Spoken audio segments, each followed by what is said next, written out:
안녕하세요. 김태훈 목사입니다. 뚜벅뚜벅 메시지. 오늘은 히브리서 강의 두 번째. 예수 믿는 사람 중에 지옥에 가는 사람이 있나? 예수 믿는 사람 중에 지옥에 가는 사람이 있나? 히브리서 2장 1절에서 4절의 말씀 가지고 함께 뚜벅뚜벅 걸어가겠습니다. 오늘은 아주 예민한 문제에 대한 메시지입니다. 예수 믿는 사람들 중에도 지옥에 가는 사람이 있습니까? 너무나 예민하고 어려운 질문이지요. 짧은 시간에 제대로 다룰 수 없는 문제입니다. 이단 논쟁에 휩싸이기도 쉽습니다. 그런데 히브리서를 강의하려면 이 문제를 피해갈 수 없습니다. 저는 성경 구절을 하나하나 살펴보는 자세로 이 문제를 다루고 싶습니다. 성경은 도대체 어떻게 말씀하고 있느냐 하는 것입니다. 오늘 문제가 되는 그 구절이 나오죠. 1절. 그러므로 우리는 들은 바를 더욱 굳게 간직하여 잘못된 길로 빠져드는 일이 없어야 마땅하겠습니다.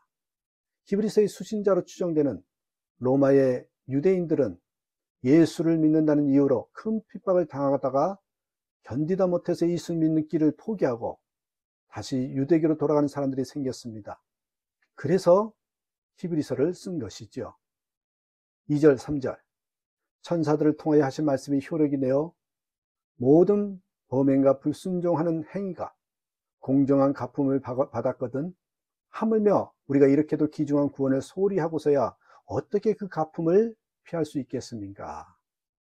천사들이 전해준 율법을 어겨도 돌에 맞는 일이 생기는데 하나님이신 예수님이 주신 구원을 소홀히 여기는 자가 어찌 멸망을 피할 수 있겠느냐 하는 것입니다.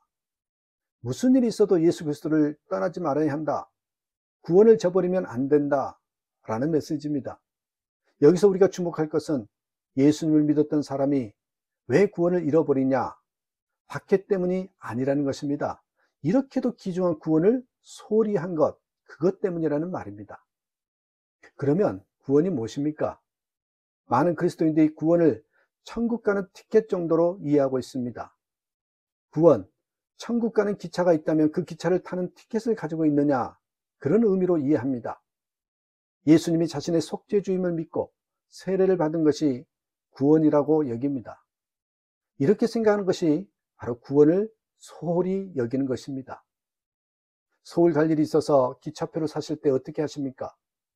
기차표를 일단 사 놓았으면 갈 때 가서 기차 탈 일만 남은 것입니다.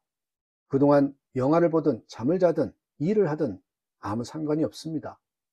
그러나 구원은 한 번 구원받았으면 잊어버리고 살다가도 죽을 때 다시 찾아 천국 가는 표가 아닙니다. 이런 식으로 구원을 생각하니 구원을 잃어버린 일도 생기는 것입니다. 구원은 티켓을 받은 것이 아니라 구원받는 그 순간부터 천국 열차에 올라타 천국을 향하여 가는 삶을 사는 것입니다. 구원받은 그 순간부터 천국 열차에 올라타서 천국을 향해 가는 삶을 사는 것, 여기서부터 천국의 삶을 살기 시작하는 것입니다. 그러므로 우리는 항상 내가 천국 가는 기차 속에 있는지 확인해야 합니다. 혹시 딴 방향으로 가는 기차를 잘못 타고 있는 것은 아닌가? 구원받았다는 여러분의 삶은 천국 생활 같습니까? 온 가족이 다 구원받은 여러분의 가정은 천국 같습니까? 그렇게 말할 수 없다면 여러분은 천국 가는 티켓만 가지고 있는 것이지 천국 가는 기차에 타고 있는 것은 아닙니다. 구원은 천국 가는 티켓이 아니라 예수님과의 친밀한 교제입니다. 예수님과의 친밀한 교제. 구원 대신 예수님이라는 말로 대신하면 정확하게 그 의미를 이해할 수 있습니다. 이렇게도 귀중한 구원을 소홀히 했다는 말은 결국 이렇게도 귀중한 예수님을 소홀히 했다는 것이죠. 오늘 보면 3절에서 구원의 확실한 근거에 대하여 분명히 말씀하고 있습니다. 구원은 주님이 처음 말씀하신 것이고 그것을 증인들이 전해 주었고 하나님께서 기사와 표적으로 증거하셨는데 결정적인 증거는 우리에게 성령의 선물을 주신 것입니다. 성령의 선물은 구원받은 자는 누구나 다 성령을 받게 된다는 것입니다. 성령님은 예수님 안에 계시던 영입니다. 그 성령님은 이제 우리 안에 오신 것입니다. 그래서 우리가 예수님과 한 생명이 된 것이지요. 고린도후서 13장 5절에서 이것을 예수님께서 우리 마음에 임하신 것으로 말씀하십니다. 너희는 믿음 안에 있는가? 너희 자신을 시험하고 너희 자신을 확증하라.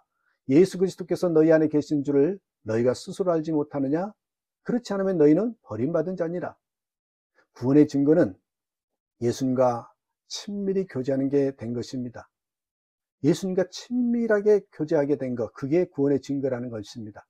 예수님의 마음에 오셨고 한 생명이 되셨으니 이보다 어떻게 더 친밀할 수 있겠습니까? 이것이 구원입니다. 이 은혜는 정말 놀라운 엄청난 복입니다. 그러나 우리가 이것을 소홀히 여긴다면 잃어버릴 수 있다는 것을 알아야 됩니다. 혹시 구원을 소홀히 여기고 살지는 않습니까? 그 말은 예수님과 친밀한 교제를 소홀히 여기고 살지는 않느냐, 그 말입니다. 기차표는 잘 간수만 하면 됩니다. 그러나 예수님과의 관계는 소홀히 하면 깨어지는 것입니다. 한일 장신대 박화경 목사님의 이야기입니다. 저에게는 아들이 하나 있습니다. 그에게 7살쯤 되던 초가을에 자전거를 잃어버렸습니다. 아이는 자전거를 다시 사달라고 졸랐습니다. 그러나 자전거를 바로 사주는 것은 교육적이 아닌 것 같아서 그 다음에 어린이날 사주기로 약속을 했지요. 아이는 가을 내내 자전거 타는 애들을 부러워했고 저에게 어린이날의 약속을 확인하면서 어린이날을 기다렸습니다. 그러던 겨울 어느 날 그 아이와 상가를 지나가는데 한쪽 편에 100원짜리 동전을 넣으면 각종 선물이 나오는 기계가 놓여 있었습니다. 1등은 로봇, 2등은 시계 등 거창한 선물이 나오지만 꽝을 하면 고무공이 나옵니다. 아이는 그 기계를 보더니 100원을 달라고 졸라요. 딱 한 번만 하기로 하고 100원을 주었더니 고무공이 나왔습니다. 실망한 아이는 한 번만 더 하겠다고 졸랐습니다. 이번이 끝이라고 말하고 100원을 주었더니 또 고무공이 나왔습니다. 그런 아이는 포기하지 않고 이번에 꼭 좋은 것이 나올 것이니 한 번만 더 하게 해달라고 했어요. 아무리 졸라도 부탁을 들어주지 않았더니 심각하게 제안을 했습니다. 아빠, 내가 내년에 자전거 안 살 테니 100원만 줘요. 그렇게 자전거를 타고 싶어 하더니 100원에 눈이 어두워 포기하고 마는 것입니다. 기가 막혔지만 자전거를 안 사겠다는 다짐을 받고 다시 동전을 주었습니다. 당연히 고무공이 또 나왔죠. 우리가 이렇습니다. 진짜 중요한 것을 모르면 어처구니 없이 잃어버리게 됩니다. 구원의 증거로 예수님이 오셨습니다. 너무 감사하면서도 예수님을 천국 가는 기차표 정도로 여기는 사람은 장롱 속 깊이 넣어두고 맙니다. 기껏해야 급한 일이 생길 때 예수님의 이름을 사용하지요. 죄책감에 눌리거나 병들었을 때 예수님의 보혈을 사용합니다. 이것은 완전 물건 취급하는 것입니다. 이것이 구원을 소홀히 여기는 것입니다. 분명히 계시지만 의식하지도 않고 교제도 없습니다. 존재감이 없습니다. 이런 사람은 결정적인 순간, 천국 가야 할 순간 아무리 찾아도 예수님은 찾아지지 않습니다. 기름 준비 못한 5 처녀가 되는 것입니다. 그러나 정말 예수님이 마음에 오신 것을 믿고 영접한 사람은 다릅니다. 예수님이 정말 오셔서 영원히 함께 사시는 것입니다. 손님이 아니라 주님입니다. 이것을 정말 믿음의 삶이 완전히 바뀝니다.